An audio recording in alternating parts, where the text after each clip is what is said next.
Membacakan profil singkat pesaksi kita. Pertama nanti Pak Ray. Pak Ray silakan Pak. Nah, beliau ini adalah bisnis di chemical ya. Beliau saat ini tinggal di BSD dan beliau di chapter Bintaro Tangerang ya. Nanti beliau akan bersaksi pertama. Nanti juga yang kedua saya undang dengan hormat Pak Arman ya. Arman Setiadi, beliau tinggal di Limpo Karawaci, bergereja di GBI Glow di Limpo Karawaci juga. Ya, di UPH, bisnis beliau nanti beliau akan ceritakan, mungkin sebagian juga ada yang tahu, banyak sekali akan dikerjakan oleh beliau. Terus saya undang juga duduk di table visi misi kita nanti Pak Evan. Silakan Pak Evan. Ini tidak asing lagi, saudara mungkin udah banyak tahu tentang beliau. Nanti beliau yang akan membawakan visi misi untuk terus menyemangati kita melayani di wadah Full Gospel ini, ya, supaya tujuan kita tidak abstrak, ya, tetap nanti beliau akan menyampaikan visi misi. Dan yang terakhir saya undang Pak Pimpin untuk duduk di atas. Beliau yang akan nanti jadi pembicara kita pada meeting pagi hari ini. Beliau tinggal di Banjarwijaya di Tangerang, bergereja di GBI Modern Land. Bisnis beliau juga usaha di bahan bangunan, supply dengan bangunan. Ya, bapak-bapak yang luar biasa di depan inilah yang akan memberkati kita pada meeting.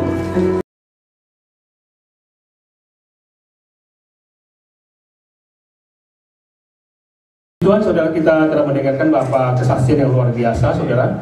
Sebelum saya mau sharingkan firman Tuhan atau belajar bersama-sama, saudara, saya ingin kenalkan diri saya. Nama saya Lai Pimpin, asli dari Singkawang, San Gayongin. Itu baru Singkawang, saudara ya. Lai itu apa? Lai itu datang, ya. Marga yang terakhir, Lai, ya. Kim itu apa? Mas, saudara. Ya. Pin, tenang. Kalau Mas datang, tenanglah hatimu. Saudara. Tapi kalau Yesus datang memberi damai sejahtera kepada kita, amin, saudara. Itu yang harus kita ingat, saudara. Memberi damai sejahtera, saudara. Saya juga berkeluarga, 1 istri, 3 anak, saudara ya. Saya tadi dikenalkan, saudara, saya bergereja di Modern Land, saudara. Oke, saya dipercayakan oleh Pak Marjuki, saudara, untuk mau sharing firman Tuhan, saudara. Harusnya Pak Marjuki, karena itu sudah 2 kali gantian. Oke dah, bajunya sama lagi ya, gantian sama baju. Oke, saudara. Setelah kita percaya Tuhan Yesus, yang pertama kita percaya Tuhan Yesus yaitu iman yang paling penting, saudara. Setelah iman, ada hal yang kedua, saudara, yang harus kita perhatikan, yaitu hati kita. Amin, saudara. Karena apa? Amsal 4 ayat 20, Amsal 4 ayat 24, Amsal 3 ayat 24 katakan, jagalah hatimu dari segala kewaspadaan, saudara, karena dari situ terpancar kehidupan. Setelah kita punya iman, percaya kepada Tuhan Yesus, hal yang kedua harus kita jaga itu hati kita, saudara. Kenapa? Karena hati ini gampang sekali terpikat, saudara ya, gampang terwujud, gampang terarah fokusnya. Kalau kita belajar Alkitab, ada berapa orang, berapa yang kita bisa pelajari, saudara, yang terpikat, saudara. Kita pelajari yang pertama, Nabi Miriam, dia terpikat oleh uang, saudara. Yang kedua, kita belajar Saul, dia terpikat karena tahta kuasa, saudara. Daud, kita tahu kecantikan. Tapi akhir zaman ini, apa yang terjadi anak-anak Tuhan? Tidak punya hati untuk mengampuni orang lain. Dan banyak lagi, saudara. Kita tahu perjalanan pelayanan Tuhan Yesus, saudara. Dimanapun Tuhan Yesus pergi, saudara, ada satu hal yang terjadi. Saudara, terjadi mukjizat, saudara. Baik di desa, di kota, baik di bait suci Allah, maupun sampai di danau pun terjadi mukjizat, saudara. Tapi yang ajaib, tidak semua orang mengalami mukjizat itu. Hanya orang-orang tertentu yang merasakan dia perlu Tuhan Yesus, maka dia mengalami mujizat. Amin, saudara? Kita lihat contohnya, tadi ada pendarahan, laki-laki pendarahan, saya bingung baru pertama kali. Ya, kalau di Alkitab ada 12 tahun seorang ibu-ibu pendarahan, saudara. Banyak orang yang hadir, tapi dia yang mengalami mujizat, saudara, karena dia yang membutuhkan. Kehadiran Tuhan Yesus tidak akan membuat saudara dan saya berubah kalau kita sendiri tidak merasakan ingin berubah. Amin, saudara? Waktu perjalanan saudara sampai di Markus 10, saudara, pelayan Tuhan Yesus, maka datanglah seorang anak muda lari kepada Tuhan. Dia berkata, guru yang baik, apa yang harus kau perbuat supaya aku memperoleh hidup yang kekal? Saudara, hati-hati hati-hati mendengar dan membaca firman ini. Jangan salah persepsi. Tuhan Yesus jawab begini. Apa yang katakan? Jangan membunuh, jangan berzina, jangan berdusta, hormatilah ayah ibumu, saudara.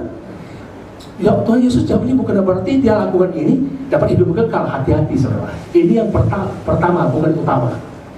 Terus dia bilang, semua telah aku lakukan semua sejak aku masih muda. Wih, luar biasa sekali. Jualah hartamu, ikutlah aku. Puji Tuhan, saya lihat itu semua bisnismen. Kita bisa meluangkan waktu, meluangkan hidup kita untuk melayani Tuhan. Amin, saudara. Itu yang Tuhan Yesus mau. Maka engkau mendapatkan hidup yang kekal. Ikut Yesus pada hidup yang kekal, saudara. Maka waktu dia mendengar begitu, dia sangat sedih. Dia pergi, saudara. Apa yang terjadi? Jadi itu pertanyaan. Saya ingin bertanya, saudara, kenapa anak muda ini tidak berani jual hartanya? Sebenarnya yang utama, itu yang pertama. Yang utama, kenapa? Dia mengenal siapa itu Yesus. Dia mengenal Yesus hanya sebagai guru, bukan Tuhan. Bagaimana pribadi kita? Apakah kita Yesus sebagai guru, sebagai nabi, atau Tuhan? Kalau dia mengenal Yesus sebagai Tuhan, yang punya kayak dan langit, dia pasti bilang ini, apa harta semua Tuhan bisa kasihkan 2 kali lipat. Amin, saudara? Itu, saudara, pengenalannya, saudara. Hari-hari ini bagaimana hidup kita, pengenalan kita kepada Tuhan, itu sangat menentukan hidup kita, saudara. Amin, saudara. Saya suka sekali pelayanan di Full Gospel, saudara. Saya bukan rahasia dikit, saya bukan ajak saudara begitu. Sampai saya sudah 30 tahun melayani gereja, akhirnya saya keluar dari gereja, saya masuk di Full Gospel, melayani Full Gospel. Kenapa? Karena Full Gospel ini kita tidak punya tujuan hanya satu, menangkan jiwa untuk kemuliaan Tuhan, saudara. Tidak mendirikan yayasan, tidak mendirikan untuk membesarkan kita punya sinode, saudara, ya. Saya senang sekali, saudara, kita dapat tambah pamrih untuk melayani. Tidak ada pimpinan-pimpinan yang harus kita bertanggung jawab, maksudnya hanya satu kepada Tuhan. Amin, saudara. Kita melayani, saudara, harus mengenal Yesus, saudara. Siapa Yesus itu? Tuhan. Kalau Tuhan suruh kita lakukan, saudara, maka Tuhan akan memberkati kita, mengubah apa yang kita apa yang kita keluarkan. Percayalah, walaupun di sini kita terima, upah kita besar di surga. Amin. Beri kemuliaan untuk haleluya. Yang kedua, saudara, karena hartanya terlalu banyak. Hartanya, ciennya untuk, ya, bahasa Mandarin, saudara. Dia karena terpikat, hatinya terpikat oleh uangnya, saudara. Maka pagi ini kita akan bahas cinta akan uang, saudara. Mungkin saudara bilang, Pak Apin, memang uang itu sangat menakutkan. Tidak.钱不可怕，可怕贪财的心。Bisa? Pak Baju bisa? Nah, uang tidak menakutkan, dia menakutkan hati yang cinta atau tamak akan uang, akan harta. Amin, saudara? Ini hati kita, saudara. Jadi kita akan, tak usah dibuka, saudara, dilantar aja. Kita akan lihat satu kisah untuk bahas ini, saudara, cinta akan uang. Yaitu kita belajar, dia itu di 2 Raja-Raja pasal 5 ayat 1 sampai 27, saudara. Tak usah dibaca, saya ceritakan sejak kisahnya, saudara. Ada seorang panglima Naaman, raja Aram, saudara. Melalui tangan dia, Tuhan berkati dia, hanya dia menangkan peperangan yang sangat luar biasa. Bahkan raja Israel pun takut sama dia. Tetapi setelah pembantunya yang dibawa orang Ibrani, yang dibawa orang Israel itu mencuci bajunya pagi-pagi, saudara, apa yang terjadi?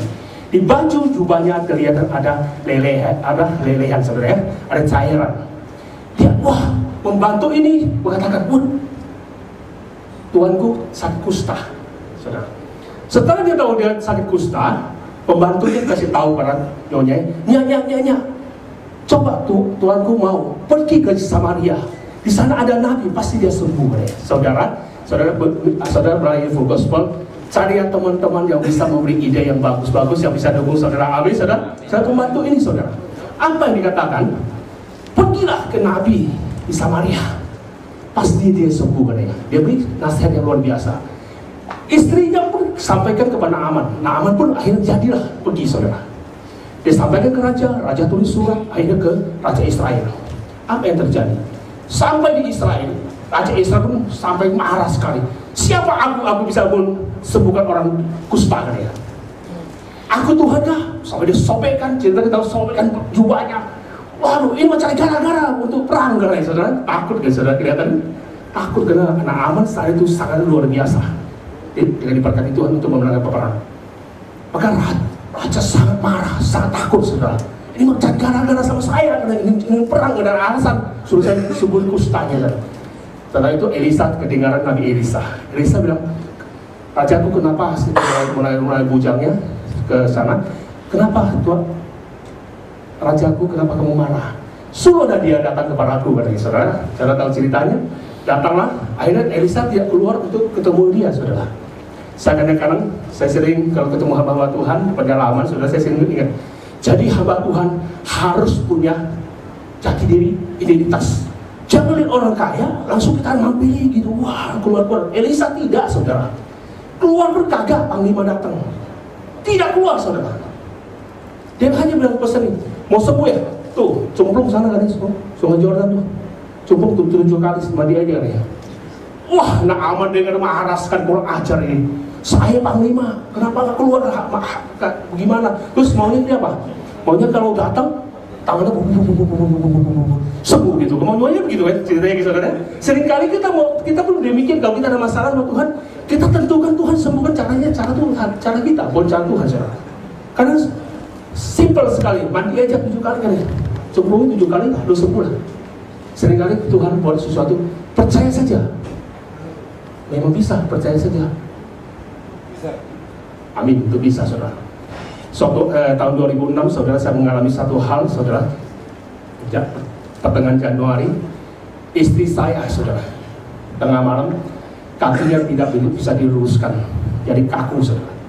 Teriak, sakit. Saya bilang, kenapa? Kaki saya bisa diluruskan, sakit. Dia pegang perutnya, saudara. Apa yang terjadi? Saya kaget, saudara. Cuma sakit sampai. Akhirnya saya berdoa dalam nama Yesus, sakitnya hilang dan masuk, amin. Puji Tuhan, langsung bisa lurus, bisa tidur. Besok pagi dia ke dokter. Saya tanya, kamu ke dokter mana? Sakit begini. Saya mau ke dokter kandungan.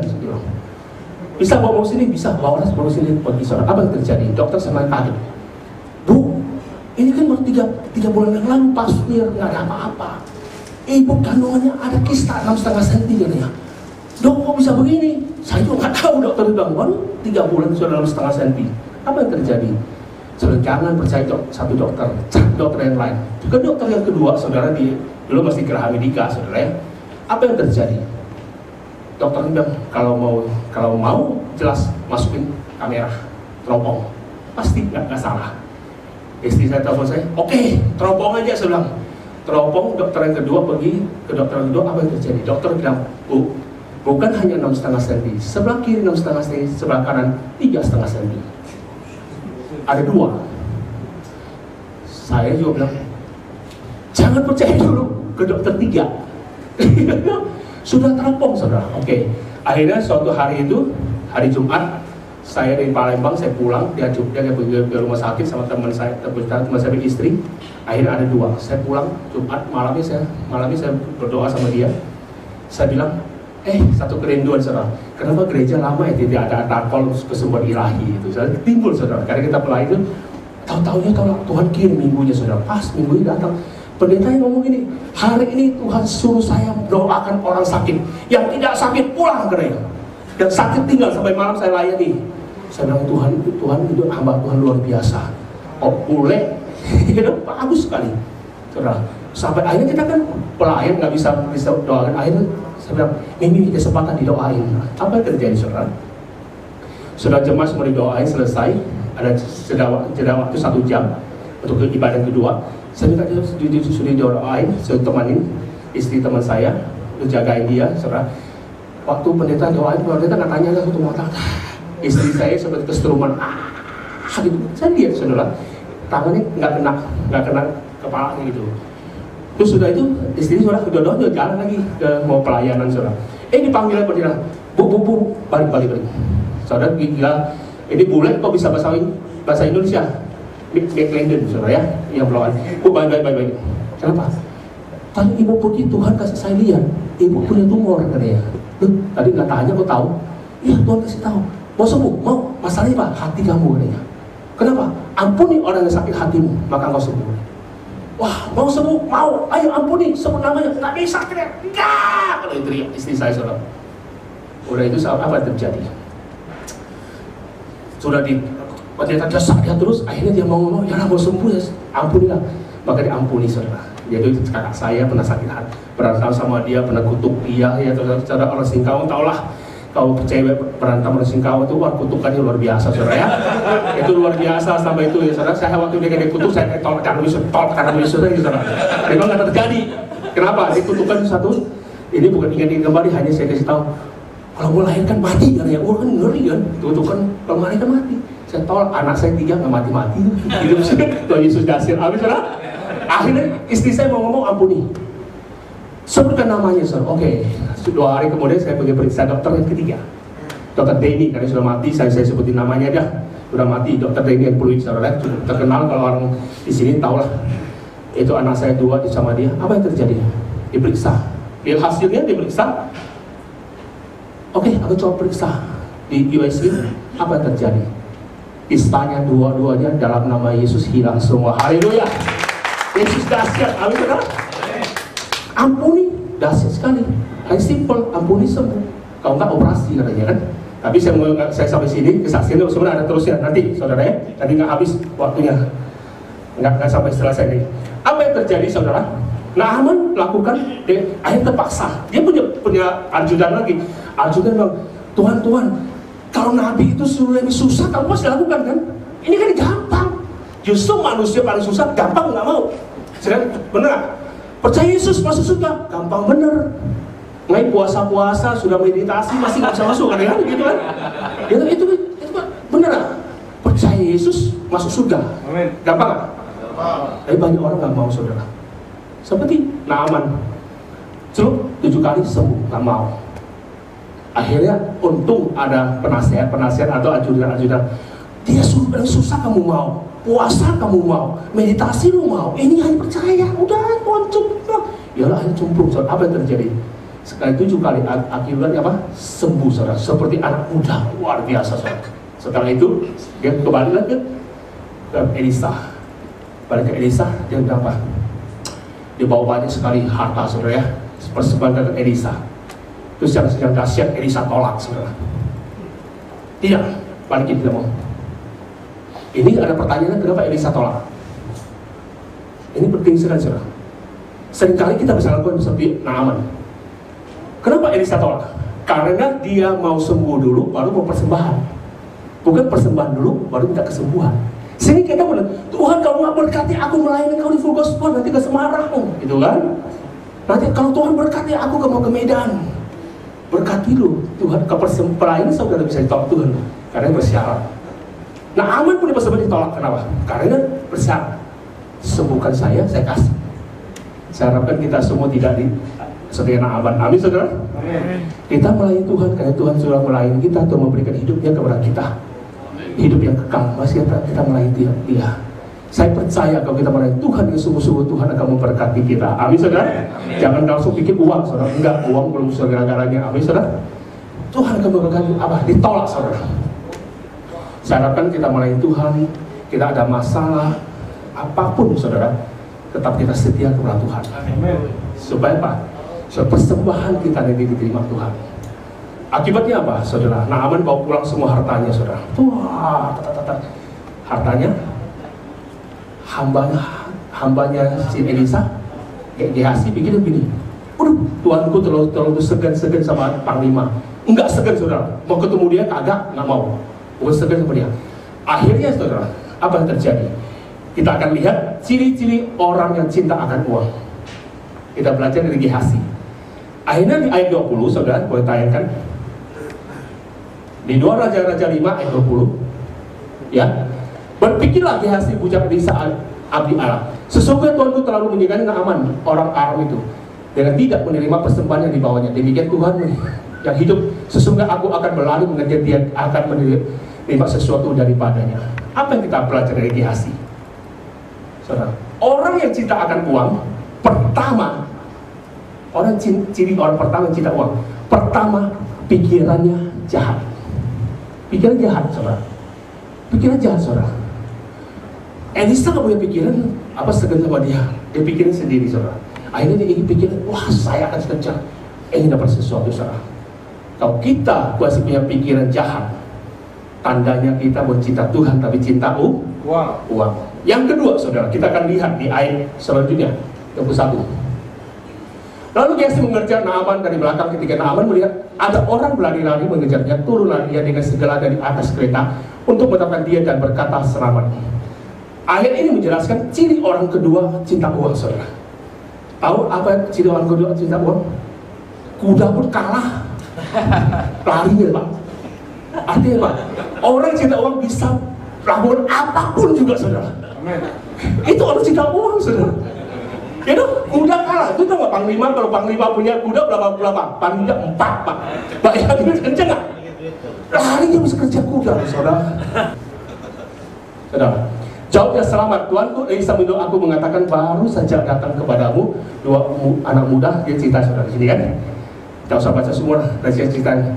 Akhirnya ciri orang ketiga cinta uang apa? Berbohong. Ada orang datang nggak ke rumah Elisa? Tidak ada. Jadi kalau kita masih suka berbohong, ya dia bohong siapa kan, istri dari paling tidak. Kita buat cinta Tuhan, cinta uang, saudara. Kalau kita masih suka berbohong, hati-hati, saudara. Saudara cinta akan uang. Akibat orang cinta uang, saudara, ini yang penting, saudara. Gehazi akhirnya dapat nggak? Dapat. Beri tanah, beri kebun, saudara, dapat dikasih sama-sama tanah aman. Tetapi bukan harta uang yang dia dapat saja, tapi penyakit kusta Naaman juga dia terima, saudara. Artinya apa? Orang yang cintakan uang pasti dapat uang, tetapi dia akan masuk neraka. Amin. Amin, saudara. Akan masuk neraka. Itu firman Tuhan, saudara. Kenapa? Hanya Tuhan Mammon atau aku kan, saudara. Kita tahu, saudara, kita harus cinta kepada Tuhan Yesus. Kita akan mendapat hidup yang kekal dan berkat yang berlimpah di surga. Amin, saudara. Itu harus kita kerja, saudara. Baru sampai sini, saudara. Dikasih 45 menit sudah saya cukup, saudara, ya. Mari kita lihat, saudara, bagaimana cara supaya kita tidak cinta uang. Itu yang penting, saudara. Di Pengkhotbah 5 ayat 9 katakan, siapa mencinta uang tidak akan puas dengan uang, dan siapa mencinta kekayaan tidak akan puas dengan penghasilannya. Ini pun sia-sia, saudara. Oke, saudara, bagaimana caranya, saudara, supaya kita tidak cinta uang, saudara? Itu penting, saudara. Ada satu pertandingan, saudara, pertandingan anjing, saudara, adu kuat anjing, bukan saling gigit. Ada pertandingan pertandingan adu kuat anjing, saudara. Jadi ada satu anjing hitam, ada satu anjing putih.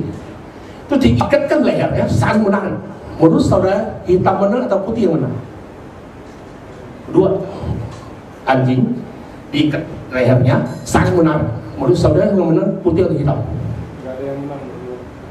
Pasti ada, Pak, pertandingan dong. Ayo, siapa yang bisa? Menurut saudara siapa yang menang siapa? Hah? Yang hitam. Kalau menurut saya, anjing yang mana dikasih makan? Anjing yang mana dikasih makan? Kasih makan pasti lebih kuat. Artinya apa, saudara? Pertama, saudara, kalau kita nggak cinta uang, kalau kita kasih makan apa? Firman Tuhan. Amin, saudara. Amin. Kenapa? Iman timbul dari pendengar akan firman Kristus, saudara. Jadi tiap harilah kita kasih makan, maka kamu akan jadi pemenang. Satu, pertama, saudara. Kedua, saudara, apa yang harus kita lakukan, saudara? Apa yang harus kita lakukan? Harus, ya kita katakan, mengucap syukurlah dalam segala hal, baik keadaan maupun tidak, saudara. Artinya apa? Kita sebagai anak Tuhan harus tahu puas diri. Mengakhiri, saudara, satu kesaksian yang sangat luar biasa. Mungkin saudara pikir, apakah mungkin ada orang mau memberikan hartanya untuk Tuhan, untuk ikut Tuhan, saudara? Sebenarnya ada dua, saudara. Satu yaitu sebagai pembina bapak rohani saya, saudara. Dia pimpin satu perusahaan cukup besar, enggak 85 PT, saudara. 85 PT itu, saudara, buat satu PT, 85 PT. Ini saya anggap perusahaan multinasional. Dia orang yang cukup besar di tingkat 2, Pak, di ranking 2 kita, dia di perusahaan itu, saudara. Apa yang terjadi? Tahun 2000 berapa sih lupa, saudara? Apa yang terjadi? Oh, habis kerusuhan lah. Pak Pin, dia panggil Pak Pin itu, Bapak Nores ya. Saya nggak tahan lagi panggilan Tuhan, katanya. Saya harus melayani Tuhan full time. Bapak ini gajinya berapa di gereja? Saya tanya, no? Saudara, memang saya nggak pikirin lagi. Akhirnya dilepaskan jabatan, saudara. Perusahaan itu semua orang bilang gila. Dia saudara dokter hewan, semua orang gila ini katanya. Akhirnya dia melayani Tuhan. Gajinya mau tahu berapa di melayani Tuhan? 15% dari gaji dia di perusahaan. Akhirnya apa? Dijual, dia punya rumah satu, beli kendaraan, beli apa untuk pelayanan Tuhan, saudara. Ada orang yang bisa Tuhan suruh, pergilah jual hartamu, ikut aku. Ada, saudara. Kedua, saudara, ada teman saya punya adik, saudara. Dia 2 kali, saudara, saya dengan kesaksian, dia 2 kali Tuhan suruh dia ambil depositonya semua persembahan untuk gereja. Aduh, saya bilang luar biasa sekali. 1 kali dia dengar, dia melakukan sendiri, tanpa dikasih tahu istrinya, karena dia direktur bank, ya saudara. Akhirnya kedua, karena wah, hasilnya gede, saudara. Tuhan berkati lagi, kalau dia direktur bank di pemerintahan biasa ada fee-nya ya, ada komisinya, saudara. Wah, diberkati luar biasa, saudara. Kedua kali Tuhan, waktu dia doa saat itu, Roh Kudus ngomong, keluarkan depositomu semua, beli gereja A, katanya. Wih, banyak nih duit gua, waduh, banyak sekali. Dia waktu doa sadar dulu, dia dengar begitu, ini apa keperasaan saya atau Roh Kudus, karena uangnya tidak banyak. Terus dia tanya istrinya doa pagi juga di sebelah. Dia bilang, Mi, tadi saat itu ada pesan Tuhan nggak? Ada. Roh Kudus bilang, keluarkan depositomu semua, kasih gereja itu, kok sama katanya. Akhirnya apa yang terjadi, saudara? Dia keluarkan semua depositonya, kasih gereja itu, saudara. Ada orang di dunia, ada, saudara. Bagaimana dengan kita? Tuhan meminta pagi ini sedikit waktu aja, ayo bersekutu dengan saya. Kita, aduh banyak kerjaan, saudara. Saya juga banyak kerjaan, saudara. Ya, no? Saya banyak kerjaan, bukan ada kerjaan ya. Saya hari ini saya harus kirim barang itu, saudara. Saya mau kijak Innova, saudara, penuh dengan barang, saudara. Penuh dengan barang, saudara. Kenapa? Saya itu mau kirim orang penting sekali, saudara. Ya, no? Kita pakai Tuhan kasih hikmat gitu, pakailah hikmat Tuhan kasih. Sambil minum air kan. Wah, kita melayani Tuhan nanti baru kita kerjaan. Supaya nama Tuhan dipermuliakan. Amin, saudara. Mari kita bangkit berdiri, saudara. Haleluya.